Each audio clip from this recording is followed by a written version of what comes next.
সময়টা একদমই ভালো যাচ্ছে না ভারতের প্রধানমন্ত্রী নরেন্দ্র মোদীর। ফরাসি প্রেসিডেন্ট ইমানুয়েল ম্যাক্রো সবার সঙ্গে হাত বাড়িয়ে কুশল বিনিময় করছিলেন তিনি, কিন্তু তার সামনে বসে থাকা মোদী করমর্দনের জন্য হাত বাড়ালে তাকে পুরোপুরি এড়িয়ে যান ম্যাক্রো। শেখ হাসিনাকে সমর্থন করে ভারত নিজেদের বিপদ ডেকে আনছে। বাংলাদেশে তার জনপ্রিয়তার তলানিতে জনগণ ক্ষুব্ধ, ভারতের স্বার্থ এখন হুমকির মুখে। শেখ হাসিনার ভারত নির্ভরতা এখন তার রাজনৈতিক অভিশাপ হয়ে দাঁড়িয়েছে। ভারতের সমর্থন তাকে টিকিয়ে রাখতে পারবে না, বরং ভারত বাংলাদেশ সম্পর্কে দীর্ঘমেয়াদী ক্ষতি ডেকে আনবে। ভিডিওতে দেখা যায় মার্কিন ভাইস প্রেসিডেন্ট জেডি ভ্যান্সের পাশে বসে আছেন নরেন্দ্র মোদী। একসময় সেখানে উপস্থিত হন ফরাসি প্রেসিডেন্ট ইমানুয়েল ম্যাক্রো। সবার সঙ্গে হাত বাড়িয়ে কুশল বিনিময় করছিলেন তিনি, কিন্তু তার সামনে বসে থাকা মোদী করমর্দনের জন্য হাত বাড়ালে তাকে পুরোপুরি এড়িয়ে যান ম্যাক্রো। সময়টা একদমই ভালো যাচ্ছে না ভারতের প্রধানমন্ত্রী নরেন্দ্র মোদীর। যুক্তরাষ্ট্র থেকে অবৈধ ভারতীয়দের শেকলে বেঁধে দেশে ফেরত পাঠানোর ঘটনায় আন্তর্জাতিক অঙ্গনে লজ্জার মুখে পড়তে হয়েছে দেশটির সরকার প্রধানকে। এবার আবারও বিব্রতকর অবস্থায় পড়লেন নরেন্দ্র মোদী, আর তাও কিনা একেবারে বিশ্বমঞ্চে প্রভাবশালী বিশ্ব নেতাদের সামনে। দর্শক, শেখ হাসিনাকে আশ্রয় দিয়ে মহাবিপদে ভারত। না পারতেছেন গিলতে, না পারতেছেন ফেলতে। এবার বিশ্বমঞ্চে অপমানিত হলেন নরেন্দ্র মোদী। তাকে ইমানুয়েল ম্যাক্রো নিজের কর্মোদ্যন করার সময় তার সাথে কোনোভাবেই কর্মোদ্যন করেননি, এবং কি তাকে চরমভাবে অপমান করলেন বিশ্বমঞ্চের ভিতরে দাঁড়িয়ে। বিস্তারিত দেখুন আজকের প্রতিবেদনে। ফরাসি প্রেসিডেন্ট ইমানুয়েল ম্যাক্রো সবার সঙ্গে হাত বাড়িয়ে কুশল বিনিময় করছিলেন তিনি, কিন্তু তার সামনে বসে থাকা মোদী করমর্দনের জন্য হাত বাড়ালে তাকে পুরোপুরি এড়িয়ে যান ম্যাক্রো। এ ঘটনায় বিব্রত হলেও মুহূর্তের মধ্যেই নিজেকে সামলে নেওয়ার চেষ্টা করেন মোদী। পাশে বসে থাকা অতিথিদের সঙ্গেই কুশল বিনিময় করেন তিনি। তবে মোদীকে উপেক্ষা করলেও আশেপাশে থাকা ইউরোপীয় কমিশনের সভাপতি উর্সুলা ভন ডার লেইন সহ অনেক অতিথির সঙ্গে হাত মেলাতে দেখা যায় ফরাসি প্রেসিডেন্টকে।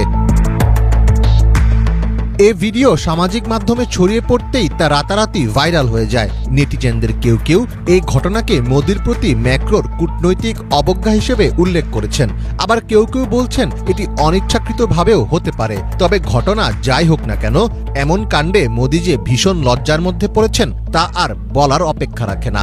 কনফারেন্স শেষে আনুষ্ঠানিক ফটো সেশনেও আবার সেই ম্যাক্রোর পাশেই দাঁড়িয়েছিলেন মোদী।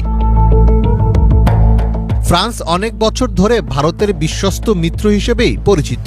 বিশেষ করে প্রতিরক্ষা খাতে অনন্য উচ্চতায় উঠে গেছে ফ্রান্স ও ভারতের মধ্যকার সম্পর্ক। দুই দেশের মধ্যে রয়েছে কয়েক বিলিয়ন ডলারের প্রতিরক্ষা চুক্তি। গত বছর ভারতের প্রজাতন্ত্র দিবসের অনুষ্ঠানে যুক্তরাষ্ট্রের সাবেক প্রেসিডেন্ট জো বাইডেনকে প্রধান অতিথি করতে চেয়েছিল ভারত, কিন্তু বাইডেন তাতে সাড়া না দেয়ায় সেবার ফরাসি প্রেসিডেন্ট ম্যাক্রোকেই প্রধান অতিথি করেন মোদী। ম্যাক্রোর ভারত সফরে প্রতিরক্ষা উৎপাদনে সহযোগিতার জন্য ঘোষণা করা হয় প্রতিরক্ষা শিল্প রোডম্যাপ। একই বছর ব্রাজিলের G20 সামিটেও হাসিতে মারতে দেখা যায় দুই নেতাকে। তবে এত উষ্ণ দর্শক, এতক্ষণ পর্যন্ত আপনারা দেখলেন যে বিশ্বমঞ্চে কিভাবে অপমানিত হলেন নরেন্দ্র মোদী। এবার আপনাদেরকে দেখাবো যে শেখ হাসিনাকে আশ্রয় দিয়ে কত বড় ভুল করেছেন মোদী। সব কিছুই কি তারই ফসল? বিস্তারিত দেখুন আজকের এই প্রতিবেদনে। শেখ হাসিনাকে সমর্থন করে ভারত নিজেদের বিপদ ডেকে আনছে। বাংলাদেশে তার জনপ্রিয়তার তলানিতে জনগণ ক্ষুব্ধ, ভারতের স্বার্থ এখন হুমকির মুখে। একই সুরে কথা বলছে অন্যান্য ভারতীয় বিশ্লেষকরাও। পশ্চিমবঙ্গে রাজনৈতিক ফায়দা লুটতে বিজেপি বাংলাদেশিদের পাকিস্তানের সমর্থক হিসেবে চিত্রিত করলেও দীর্ঘমেয়াদে বাংলাদেশকে হারানো ভারতের জন্য কৌশলগত আত্মঘাতী সিদ্ধান্ত হতে পারে বলে সতর্ক করেছেন অনেকেই। বাংলাদেশের সাধারণ জনগণের ক্ষোভ শুধু শেখ হাসিনার বিরুদ্ধে নয়, ভারতীয় নীতির বিরুদ্ধেও ছড়িয়ে পড়েছে। সোশ্যাল মিডিয়ায় ভারত বিরোধী মন্তব্যের সুনামি। এমনকি রাজনৈতিক বিশ্লেষকদের অনেকে বলছেন ভারত তাদের সবচেয়ে ঘনিষ্ঠ মিত্রকে বাঁচাতে গিয়ে পুরো বাংলাদেশকেই হারাতে বসেছে। নয়াদিল্লির কূটনৈতিক মহলে শেখ হাসিনাকে নিয়ে নানান চিন্তার কথা শোনা যাচ্ছে। ভারতের নীতি নির্ধারক মহলে বিভক্তি সৃষ্টি হয়েছে। এক পক্ষ এখন হাসিনার প্রতি সমর্থন অব্যাহত রাখতে চায়, অন্য পক্ষ বলছে এখনই সরে যাওয়ার সময়। একজন বিশ্লেষক মন্তব্য করেছেন, শেখ হাসিনার ভারত নির্ভরতা এখন তার রাজনৈতিক অভিশাপ হয়ে দাঁড়িয়েছে। ভারতের সমর্থন তাকে টিকিয়ে রাখতে পারবে না, বরং ভারত বাংলাদেশ সম্পর্কে দীর্ঘমেয়াদী ক্ষতি ডেকে আনবে। নরেন্দ্র মোদী সরকার কি শেষ পর্যন্ত শেখ হাসিনাকে ছেড়ে দেবে, নাকি তাকে টিকিয়ে রাখার জন্য নতুন কোনো কৌশল হাতে নেবে? ভারতের সামনে এখন দুইটি পথ।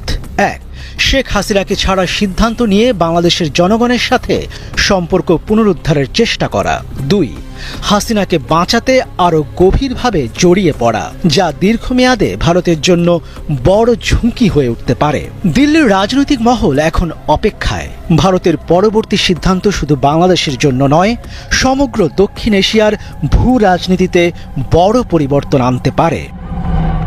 একটা নতুন সময়ের সূচনা হতে যাচ্ছে। শেখ হাসিনা জানেন